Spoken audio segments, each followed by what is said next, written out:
दोस्तों नमस्कार, मैं हिमांशु शर्मा और आप देख रहे हैं एस्ट्रो विद शर्मा जी। हम लग्नों के विषय में बात कर रहे थे।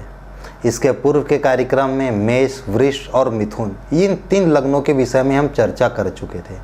आज बारी है कर्क लग्न की। जो कुंडली 4 नंबर से चालू होती है उसे हम कहते हैं कर्क लग्न की कुंडली। ठीक है, कर्क लग्न के लोग कैसे स्वभाव के होते हैं?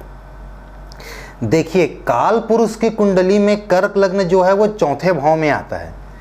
पहला, दूसरा, तीसरा, चौथा। काल पुरुष का जो बेसिक जो स्ट्रक्चर है कुंडली का, उसमें चौथे भाव में आता है। और चौथा भाव जो है, पहला हमारे सिर के हिस्से को, दूसरा हमारा चेहरा, तीसरा जो है अपर पोर्शन ऑफ शोल्डर यहाँ पर को, और जो फोर्थ पोर्शन है वो हमारे हृदय को, हमारे चेस्ट को, upper portion of stomach, upper portion of belly, इन सब चीज़ों को दिखाता है।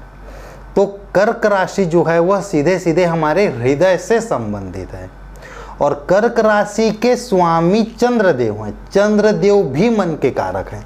हृदय, कर्क लग्न मतलब हृदय और चंद्रदेव मतलब मन। तो सबसे पहली बात, कर्क लग्न के जातक जो भी चीज सोचते हैं वह अपने हृदय से सोचते हैं, अपने मन से सोचते हैं। दिल और दिमाग में से किसी एक को सुनो, जो हम लोग बात करते हैं ना, तो दिल के सुनने वाले लोग होते हैं कर्क लग्न के लोग। ठीक है, यदि चंद्र और चतुर्थ भाव लग्न तीनों के तीनों एक साथ दुष्प्रभाव में आ जाए, चूंकि यह हृदय को रिप्रेजेंट करते हैं, तो हृदय घात होने का भी डर बहुत ज्यादा बना रहता है। कर्क लग्न वालों के लिए सब कुछ उनकी मानसिकताओं के ऊपर, उनके भावनाओं के ऊपर डिपेंड करती है। यदि ये स्वयं अपनी बारे में गंदा सोचते हैं तो ये धीरे धीरे डिप्रेशन में आ जाते हैं। यदि वो अपने स्वयं के बारे में अच्छा सोचते हैं तो धीरे धीरे उनकी महत्वाकांक्षाएं बढ़ती जाती है दिन ब दिन, और ऊपर और वो बहुत ऊपर चले जाते हैं और जिंदगी के हर एक ऊंचाई को यह लोग छूते हैं। यह खूबी होती है कर्क लग्न वालों की। अच्छा, कर्क लग्न का सिंबल क्या है? केकड़ा। 2-3 पांव इधर भी, 2-3 पांव उधर भी। ये काम भी करते हैं पैरेलल, वो काम भी करते हैं। एक साथ 2 नाव में पांव रखना सबसे अच्छी चीज, सबसे अच्छी चीज। क्योंकि ये लोग सिर्फ और सिर्फ दिल से निर्णय लेते हैं। मैं आपको यकीन दिलाता हूं, आप कर्क लग्न वालों के ऊपर आंख बंद करके भरोसा कर सकते हैं। कर्क लग्न वाले किसी भी स्थिति में, किसी भी स्थिति में आपको धोखा नहीं देंगे। इतने पीसफुल, इतने पोलाइट होते हैं कर्क लग्न के लोग। कुछ लोग होते हैं ना जो पिक्चर देखते देखते रोने लग जाते हैं, वो लोग या तो कर्क लग्न के लोग होते हैं या कर्क राशि के लोग होते हैं। ये खूबी होती है कर्क लग्न वालों की।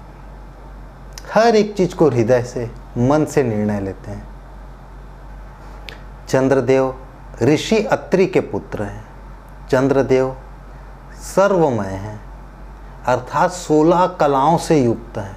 प्रतिपदा, द्वितीया, तृतीया, चतुर्थी, इस प्रकार से चतुर्दशी तक 14 कलाएं, एक पूर्णिमा और एक अमावस्या, इस प्रकार से 14 और 2 16 कलाएं। चंद्रदेव मनोमय हैं, अन्नमय हैं, अमृतमय हैं। यह सब खूबियां हैं चंद्रदेव की।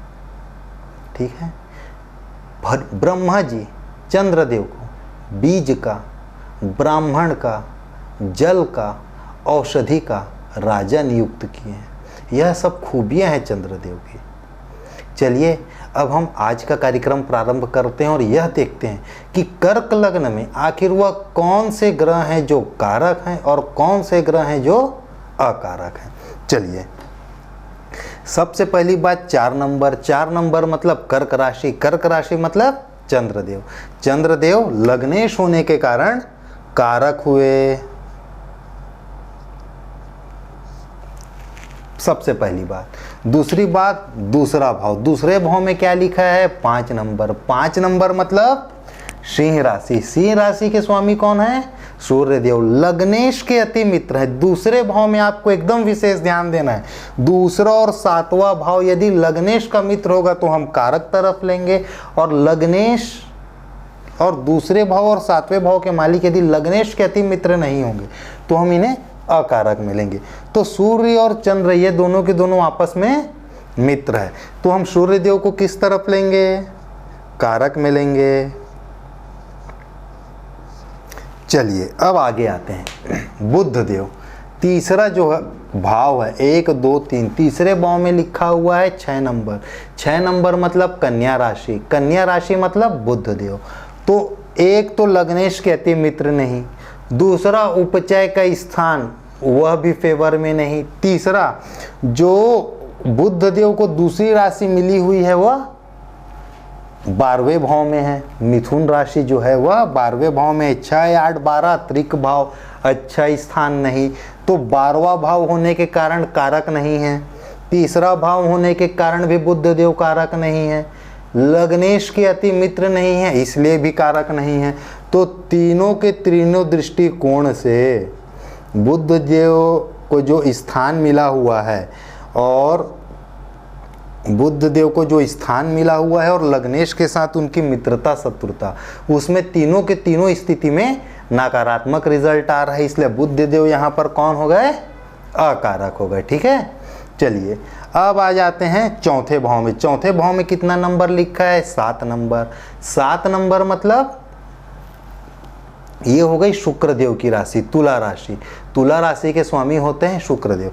देखिए एक तो लग्नेश के मित्र नहीं, लेकिन दूसरा केंद्र का घर मिला है। केंद्र का घर बहुत ही अच्छा घर होता है, तो एक तरफ से लग रहा है कि योग कारक है, दूसरे तरफ से लग रहा है योग कारक नहीं है। चूंकि लग्नेश के मित्र नहीं है इसलिए योग कारक नहीं है, लेकिन केंद्र का भाव मिला इसलिए योग कारक भी है। तो चलिए अब हम क्या देखेंगे, इनको जो दूसरी राशि मिली हुई है वह कहाँ पर की है।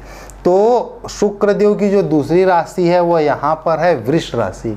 ठीक है, 3 6 11 ये क्या हो गया, उपचय स्थान हो गया, जिसे सामान्यतः अच्छा नहीं माना जाता। तो अब 2 निगेटिव चीजें आ गई।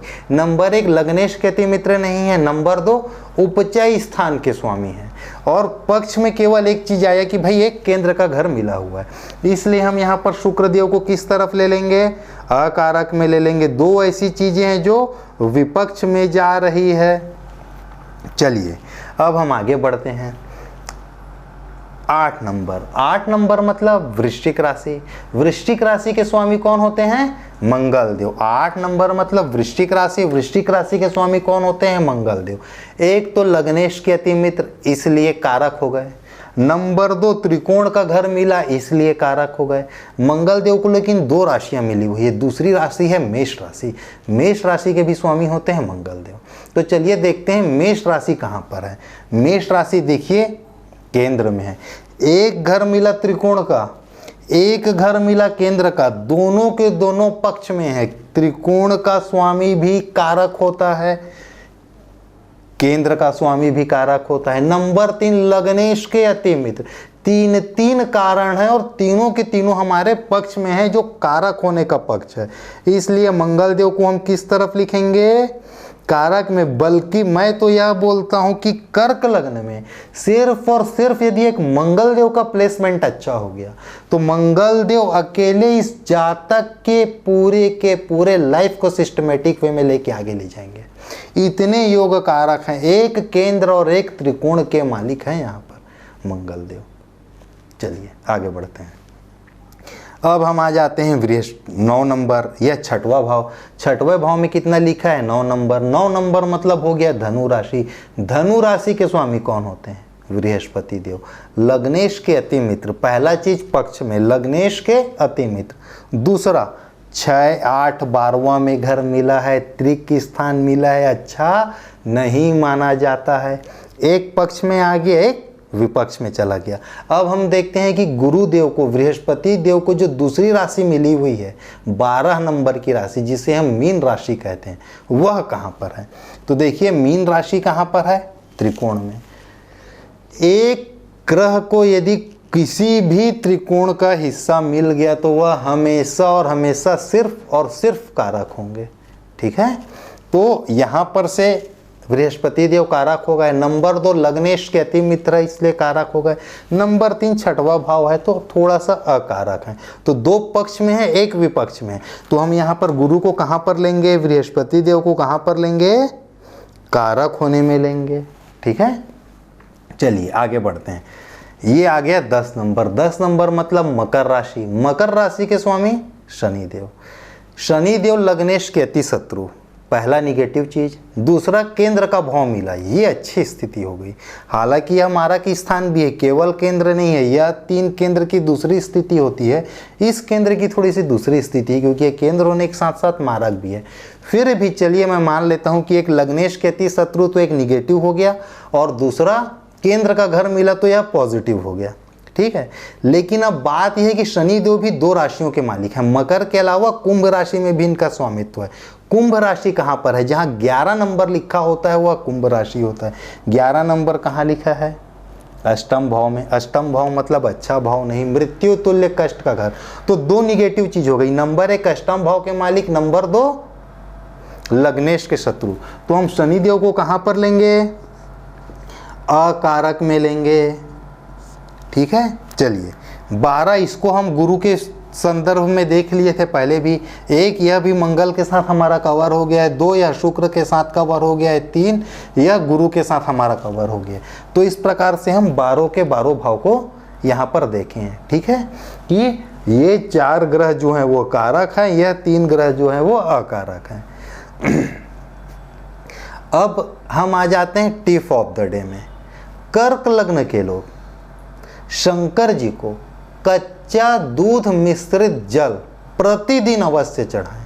यदि प्रतिदिन नहीं भी कर सकते हैं तो कम से कम सोमवार को, हफ्ते में 1 दिन सोमवार को दूध मिश्रित, कच्चा दूध मिश्रित जल शंकर जी को अवश्य चढ़ाएं। ठीक है, चलिए फिर आज के कार्यक्रम को हम यहीं पर समाप्त करते हैं। आने वाले कार्यक्रम में फिर एक नए विषय के साथ मैं आप लोगों के सामने हाजिर होऊंगा। आज के लिए आप सभी मुझे इजाज़त दें। धन्यवाद।